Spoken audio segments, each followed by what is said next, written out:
Mesirta d'Ishmaya, Masechet Baba Batra, Daf Kuf Lamed Tet. Nous commençons Daf Kuf Lamed Tet, Amud Bet. 3 lignes avant la fin, à la Mishnah, Ha'av, Tolesh ou Ma'achid, l'école Mishirtse. La Mishnah nous enseigne, comme nous dit le Rashbam, on est à la suite de ce que nous avons vu dans le Daf précédent, un homme qui écrit ses biens, qui fait cadeau de ses biens à son fils, à ses enfants. Il donne à un de ses enfants ses biens, le'achar moto, pour après sa mort. Le din est que l'enfant a acquis le gouffre, le terrain lui-même, mais les fruits, tant que le père est vivant, c'est-à-dire l'utilisation du terrain, les fruits du terrain appartiennent au père. Donc, le père pourra manger les fruits de son vivant, et il pourra même, nous dit la Mishnah, aftolesh, donc détacher, cueillir les fruits, ou ma'achid l'école mishirtse, et donner à manger à tout à chacun, tout celui mishirtse que le père veut donner à manger, ou ma'ashiniach talush ariush al yorshin. Et ce qui a été laissé détaché au moment du décès du père, ça appartient aux yorshin, c'est aux héritiers. C'est-à-dire que nous dit le Rashbam, ce qui était rattaché au sol au moment du décès du père, même si c'était prêt à être coupé, ceci appartient au fils de celui qui reçoit le cadeau.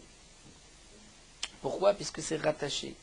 C'est rattaché au sol, ça fait partie du karka, et le gouffre à karka, nous avons dit que le père l'a donné à cet enfant. Donc, ceci appartient à son fils, celui qui a reçu le cadeau, mais lorsque le père a détaché, et au moment de son décès, il y avait une partie des fruits qui étaient restés détachés, là ces fruits n'appartiennent pas à cet enfant qui a reçu le cadeau, mais aux héritiers du père, puisque c'est comme si le père l'avait pris donc de son vivant, il avait été zoché des fruits, et donc à son décès, ce sont tous les enfants qui vont en hériter.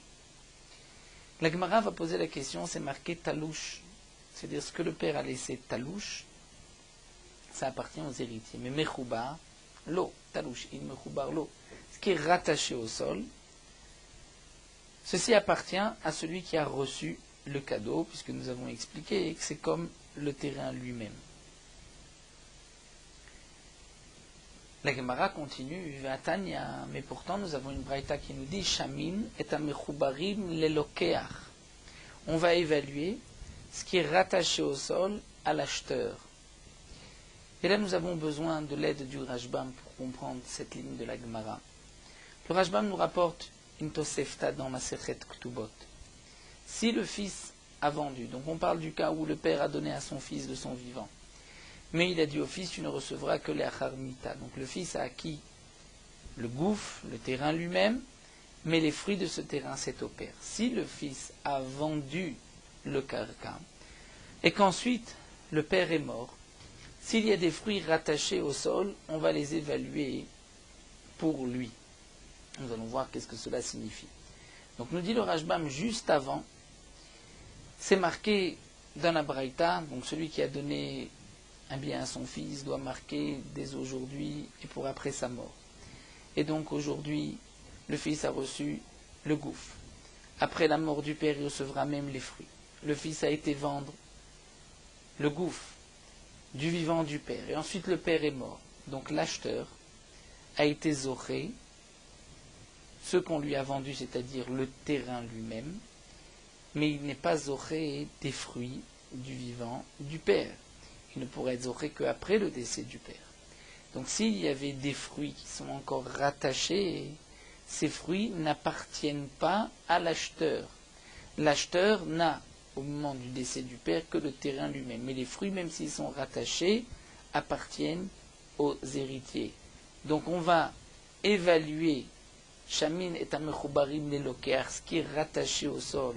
On va l'évaluer pour l'acheteur, mais l'acheteur ne va pas les prendre, va donner la somme aux héritiers. Donc on voit ici que ce qui est rattaché au sol appartenait au père, et non pas, ce n'est pas la partie du fils, donc ça appartient au Yorshin. Pourtant, de notre Mishnah, on va déduire que c'est seulement ce qui est détaché qui est au Yorshin, mais ce qui est rattaché n'est pas au Yorshin.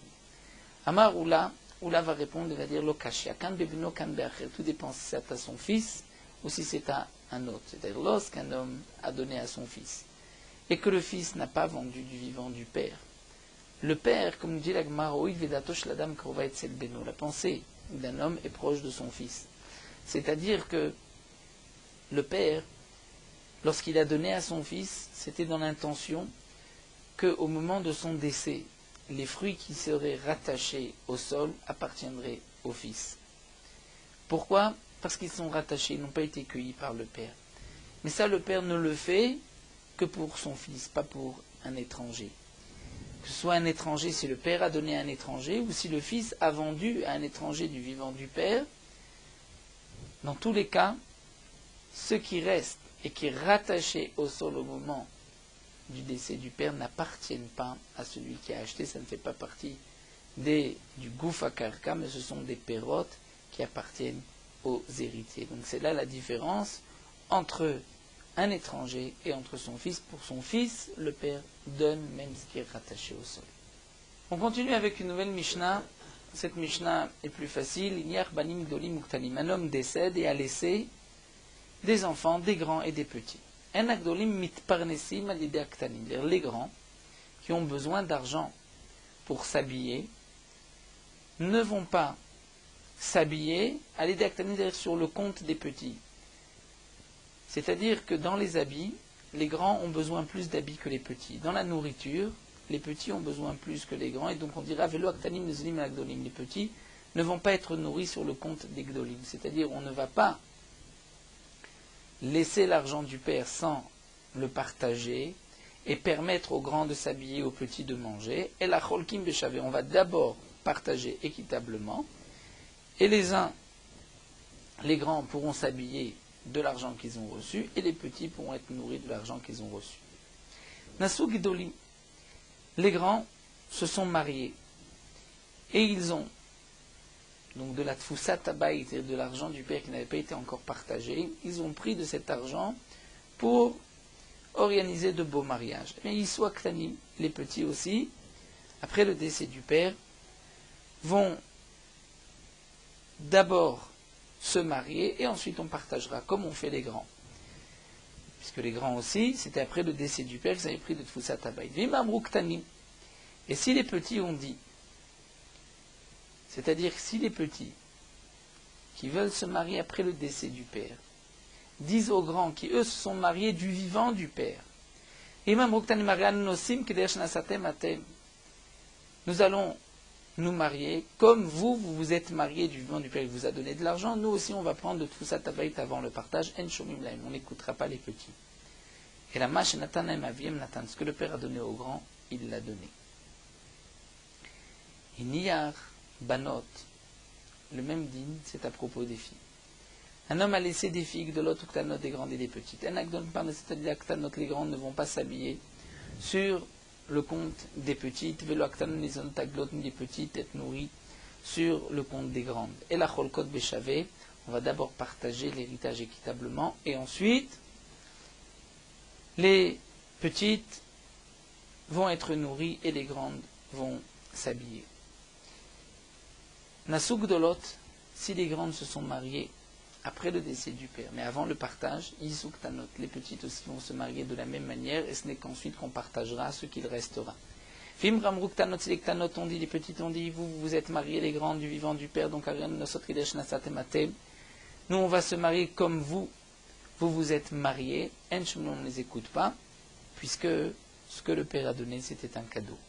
Zechomer babanot mi babanim, il y a quand même une khumra, il y a quelque chose en plus chez les filles que chez les garçons. Shabanot nizonot ala banim venizonot ala banot. Lorsqu'un homme a laissé des filles, on ne va pas dire qu'une partie des filles va être nourrie sur le compte des autres. Mais les filles, lorsqu'il y a des filles et des garçons, les filles vont être nourries sur le compte des garçons.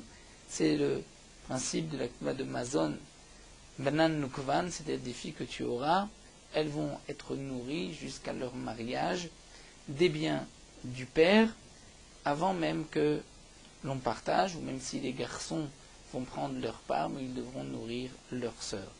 Donc ce din-là est particulier aux filles lorsqu'il y a des garçons, mais pas lorsque ce n'est que des filles. Amar Rava, Rava nous enseigne Aïgadol Achi, le grand des frères, des lavages virse mi beta, qui s'est habillé, qui s'est couvert, et qui s'est bien habillé, mi beta de la maison du père de Tfusat Abayit avant le partage. Maïde Avad Avad, ce qu'il a fait, il a fait. On ne peut pas lui dire, tu dois rendre dans la caisse du père, puisque tu ne devais pas t'habiller de l'argent du père.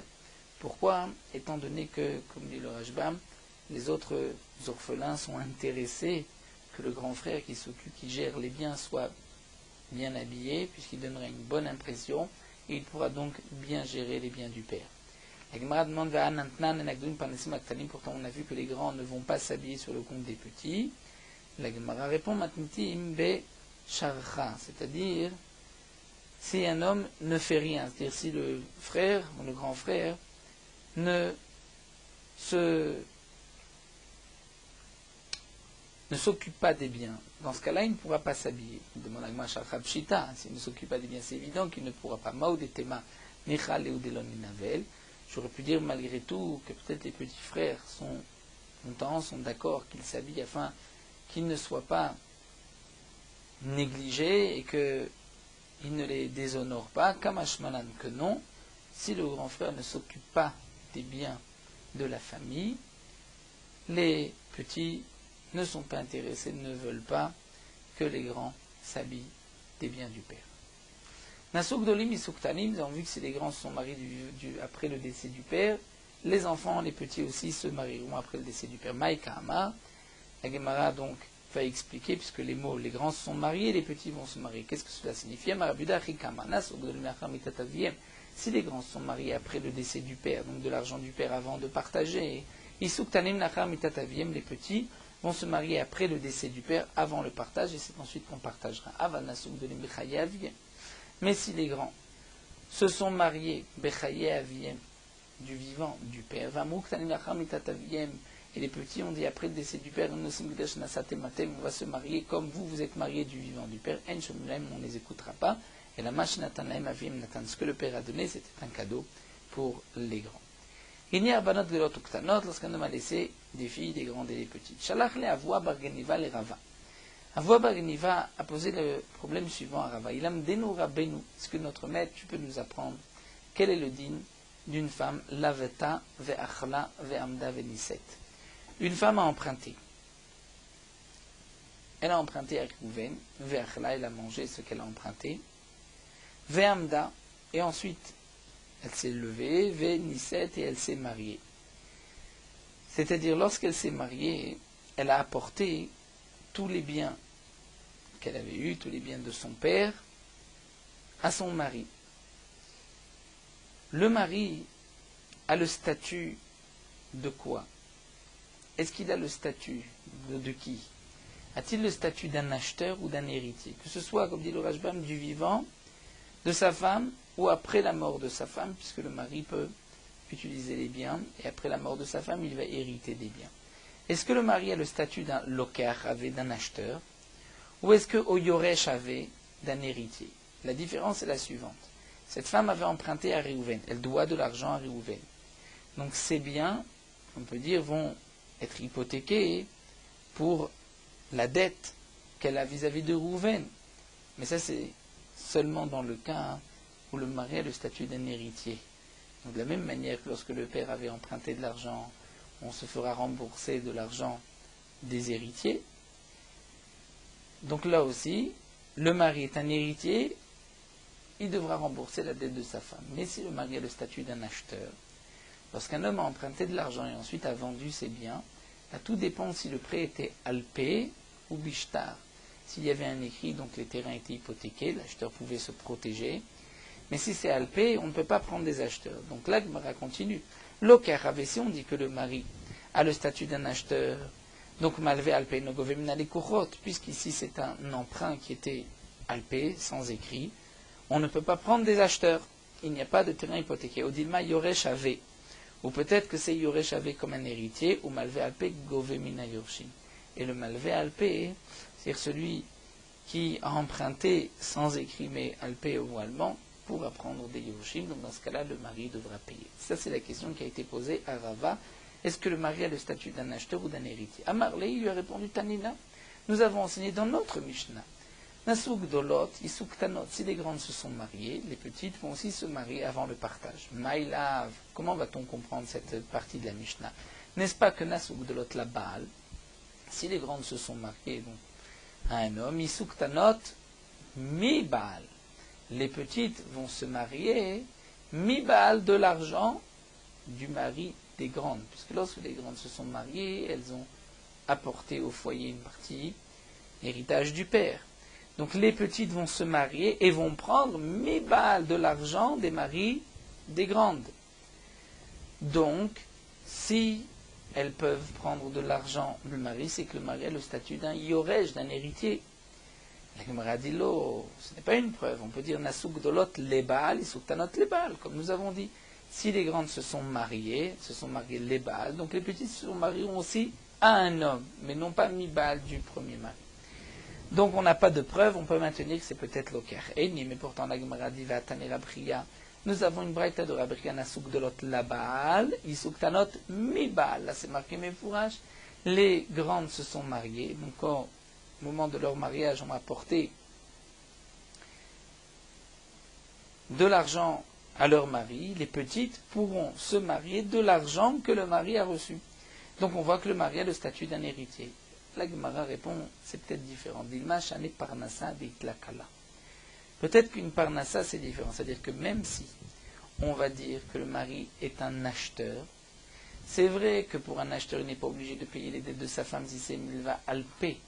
Mais là, pour parnassa, c'est-à-dire pour marier une fille, il y a itlekala, il y a un col, tout le monde est au courant, c'est-à-dire les maris, les premières femmes, étaient au courant qu'il y avait des filles, des petites à marier, donc c'est comme une milva bishtar, et c'est pour cela qu'elles pourront prendre, même si le mari a le statut d'un acheteur. Amalé Rav Papa les Rava, Rav Papa dit Rava, lava inu de shala ravin beigreten, n'est-ce pas que c'est ce que Ravin a envoyé dans une lettre. Et donc on pourrait déduire de cette lettre que c'est un héritier, comme nous allons le voir, puisque c'est marqué Mi Shemet, Veiniach Almana. Donc Ravin a envoyé dans une lettre, un homme est mort et a laissé une veuve, ou batté une fille. Almanaton izonet minechasav. La veuve va être nourrie des biens de son mari. Niset abat, si la fille s'est mariée, almenato nizonet minechasav.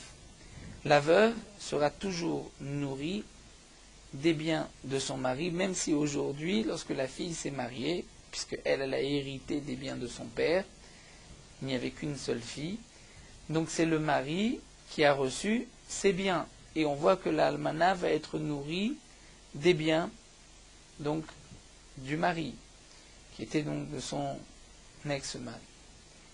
Meta abat, si la fille meurt, Amar Rabbi Yehuda ben Achoto shel Rabbi Yosef ben Chanina, Rabbi Yehuda, le fils de la sœur de Rabbi Yosef ben Chanina, dit Aliyadi ayamase, c'est-à-dire avec moi j'ai eu le problème, la question qui s'est posée. Ve'amru, et les Chachamim m'ont dit Almenato nizonet minechasav, que la veuve va être nourrie aussi des biens du mari qui a hérité, qui a reçu les biens de cette fille. Donc, qui a Martabishlama Yoresh Avesi, tu dis que le mari qui a épousé la fille et qui a hérité des biens, le statut d'un héritier, et Mishumachi Almenato nizonet minechasav, je comprends pourquoi la veuve pourra être nourrie des biens de cet homme qui a épousé la fille, puisque nous rapporte le Rashbam, nous avons une halakha que pour Mazon, Aïcha, Abanot, on ne prend pas des acheteurs, on ne prend que des héritiers. Donc on voit que le mari a le statut d'un héritier, parce que Ela Yamarta Lokeach Ave Amaïnizinechasa, c'est que le mari a un statut d'un acheteur. Pourquoi la veuve va être nourrie des biens donc du mari, celui qui a épousé la fille, qui a reçu les biens, puisqu'il a le statut d'un acheteur? Amar Abaye, et Abaye va répondre et va dire Ilav de Shana Ravin Anan lo Yadinan. C'est-à-dire là de Ravin, Nous sommes en train d'apporter une preuve que le mari a le statut d'un héritier, mais si Ravin ne l'avait pas enseigné, on n'aurait pas pu le savoir. Ve'atnan, pourtant nous avons une Mishnah. Et Luhen, she'en chozrim bayovel. Voici ce qui ne revient pas au propriétaire au moment du Yovel. Normalement, au moment du Yovel, du jubilé, tout ce qui a été vendu revient au premier propriétaire. Qu'est-ce qui ne revient pas? Bayovel abechora, la partie du premier-né. Puisque comme nous l'avons vu, c'est une matana, la Torah lui a donné la tête au pishnaim. Donc c'est un cadeau ne revient pas au Yovel. Donc c'est Abechora vayoresh et ishto, et celui qui hérite les biens de sa femme. Donc la Yerusha du mari est minatora. Lorsque le mari a hérité les biens de sa femme, au Yovel, il ne doit pas rendre comme si c'était un acheteur. Donc on voit que le mari a le statut d'un héritier et pas d'un acheteur. Donc ça on le voit sans Ravin. Déjà de cette Mishnah, nous l'avons vu. Amal et Rava continue et dit Ve'ashtad et shalach miyadinan. Et maintenant que Ravin a envoyé, est-ce qu'on sait que c'est Yoresh? Je vais apporter une preuve où on va voir que le mari a le statut d'un acheteur. Amar Rabbi Yosef Rabbi Yosef a pourtant dit Be'usha hitkinu, lorsque le Sanhédrin avait été exilé dans la ville de Usha, on avait institué Aïcha Shemacha Nirse Milog Bechaye Baala. Une femme qui apporte Nirse Milog, c'est-à-dire il y a deux sortes de biens, Nirse Tson Barzel, Nirse Milog. Nirse Tson Barzel, c'est des biens que la femme apporte au moment du mariage, on va les évaluer. Donc la femme a amené tant, si le mari décède ou s'il divorce, le mari s'engage à rendre cette somme, peu importe ce qu'est devenu aujourd'hui ce bien. S'il a pris de la valeur ou moins de valeur, puisqu'on l'a évalué à temps. Et si le mari est mort, elle prendra des biens du mari avant les héritiers du mari. Pour Nirse Milog, c'est lorsque la femme va apporter des biens, mais on ne va pas les évaluer dans la Ktuba. Le terrain lui-même reste la propriété de la femme et le mari mangera les fruits. Si la femme décède, bien sûr, c'est le mari qui va hériter, c'est Nirse Milog. Donc on avait institué dans la ville de Usha une femme, chez Macha Nirse Milog. Elle a vendu les Nirse Milog du vivant de son mari. Elle avait besoin d'argent, elle a dit à un homme, je te vends les Nirse Milog. Si le mari meurt, ou s'il divorce, eh bien c'est l'acheteur qui prendra le bien. Si c'est elle qui meurt, donc le mari va hériter des biens et l'acheteur aura perdu. C'est une affaire, un risque, mais peut-être que c'est lui qui recevra toute la somme. Bien sûr, il ne l'achètera pas au prix des Nirse Milog. Quel est le din si la femme a vendu Nirse Milog du vivant de son mari ou meta et qu'ensuite elle est morte? Eh bien, Abaan Motsimi Adelekochot, le mari sortira le Nirse Milog de l'acheteur. Et de là, on voit, ce n'est pas mes fourrages dans la Gemara, mais le Rajbam, comme on dirait la Girsa dans la Gemara, on voit qu'il a le statut, le mari, d'un acheteur. Puisqu'il a le statut d'un acheteur, on le considère comme le premier acheteur. Et donc, il pourra sortir du deuxième acheteur. Mais si on dit que le mari est un héritier, pourquoi le mari peut reprendre Nirse Milog de l'acheteur? Pourquoi a-t-on ainsi institué dans Usha? Puisqu'après tout, la femme qui va laisser en héritage à son mari avait déjà vendu ce bien, et l'héritage ne peut pas hériter, les héritiers ne peuvent pas hériter de ce que le père avait vendu avant son décès. Donc puisqu'on voit que les Khamim ont institué que le mari pourra sortir des acheteurs, c'est que le mari a le statut lui aussi d'un lokéar, et il était le premier acheteur, donc il reprend le bien. Donc nous voyons ici que le Baal a le statut d'un acheteur et non pas d'un Yoresh. Donc nous avons quelques preuves que le Baal a le statut d'un Yoresh et d'autres qu'il a le statut d'un lokéar, d'un acheteur. Et là, Ravashi, alors Ravashi conclut, il dit en vérité le Baal, le mari, Shavu Rabbanan ki Yoresh, Shavu Rabbanan ki lokéar. Les Khamim lui ont donné le statut parfois d'un héritier et parfois d'un acheteur. Tout dépend. Herad et Tavalé, lorsque c'était bien pour lui, Avdoulé, on lui avait en fonction de ce qui était bien. Si c'était bien qu'il soit Yoresh, on lui a donné le statut de Yoresh. C'était bien qu'il soit Lokéar, on lui a donné le statut de Lokéar à son avantage. Et l'Agma reprend. Gab et Yovel à propos du Yovel. C'est-à-dire le mari qui a hérité des biens de sa femme. Si on lui donne le statut d'un acheteur, il doit rendre au Yovel à la famille. Si on lui donne le statut d'un Yoresh, il peut garder. Donc, Gab et Yovel, Shavu Rabbanan ki Yoresh, les Khamim lui ont laissé au mari le statut d'un héritier, il gardera. Mishum Psedadide, pour ne pas qu'il perde et qu'il soit obligé de rendre le bien au Yovel. Gabé de Rabbi Yosef bar Pranina, concernant Din Rabbi Yosef bar Pranina, Beushaït Kinu, Shavura Banan Keloker, là les Chachamim lui ont donné le statut d'un acheteur. Pourquoi? Mishum Psedadide, pour ne pas qu'il perde, étant donné que la femme a vendu entre-temps, pour qu'il puisse lui sortir de l'acheteur. Gabé de Ravin, concernant le din de Rabin que nous avons vu, que l'almana pouvait être nourrie des biens du mari de la fille, et donc on avait vu qu'il avait le statut d'un yoresh, pourtant ce n'est pas dans son intérêt. S'il avait le statut d'un lokéar, l'almana n'aurait pas pu prendre de ses biens. Et bien là, nous dit la Gemara, les Chamim ont fait une exception. Mishum Pseda de almana, pour ne pas que la veuve perde, qu'elle ne puisse pas être nourrie des biens, Shavur Rabbanan qui Yoresh, Chamim lui ont donné au mari le statut de Yoresh. C'est pour cela que la Gemara demande, mais je ne comprends pas. À propos de Rabbi Sebra Pranina, lorsqu'il s'agissait d'un acheteur, dit Kapsedale le Kochot, l'acheteur va perdre.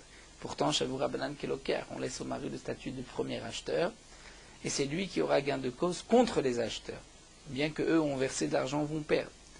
Alors que pour l'almana, tu dis que on regarde la pseda de l'almana et on dit que le mari comme un héritier. L'agma répond Atam inu afsidon nafshayou. Lorsqu'il s'agit d'un acheteur, c'est lui qui a perdu.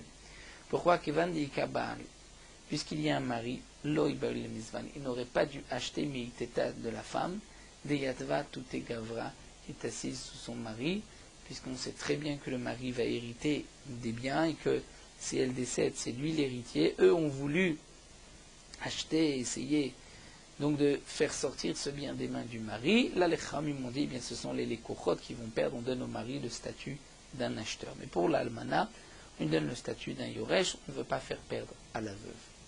Hadran alach yesh nochalim, terminer ce non-perek yesh nochalim, l'héritage, Zrat Hashem, nous commencerons demain le perek Mishemet, il est toujours le cas d'un homme qui est mort, mais ce perek sera plus facile que le perek yesh nochalim. Nous terminons sur Meorot Halacha, Daf, Kuf, Lametet. Les parachiotes du Sefer Torah ne sont pas marquées une après l'autre, sans aucun espace, mais il y a entre chaque paracha un espace. Lorsqu'on parle de paracha, ce n'est pas ce que nous avons l'habitude d'appeler nous les parachiotes comme Bereshit, Noach, Lech Lecha, mais dans Bereshit, il y a plusieurs parachiotes. Déjà, Bereshit est une paracha jusqu'à Vayer et Vayi Boker. Yom Echad, ça c'est une paracha. C'est d'ailleurs pour cela que dans le Chumash, nous avons parfois un P, parfois un Samar. Le P signifie une paracha Ptucha, P, et le Samar une paracha Stuma. Dans chaque paracha de ce que nous appelons paracha, il y a plusieurs parachiotes. Ptucha ou Stuma, c'est en fonction de l'espace blanc qu'on laisse dans le Sefer Torah entre les parachiotes. Puisque Akadosh Baruch Hu, lorsqu'il a enseigné la Torah à Moshe Rabbeinu, ne lui a pas enseigné toutes les parachiotes l'une après l'autre, mais il a fait un hefsek, un arrêt entre une paracha et une autre, et les Chachamim nous ont dit que ces hafsakot étaient pour donner la possibilité à Moshe Rabbeinu de réfléchir entre chaque paracha et chaque sujet. Donc dans les parachiotes de la Torah, certaines sont ptuchot, ouvertes, d'autres stumot, et la différence est quel est l'espace que on laissera dans le Sefer Torah entre une paracha et une autre.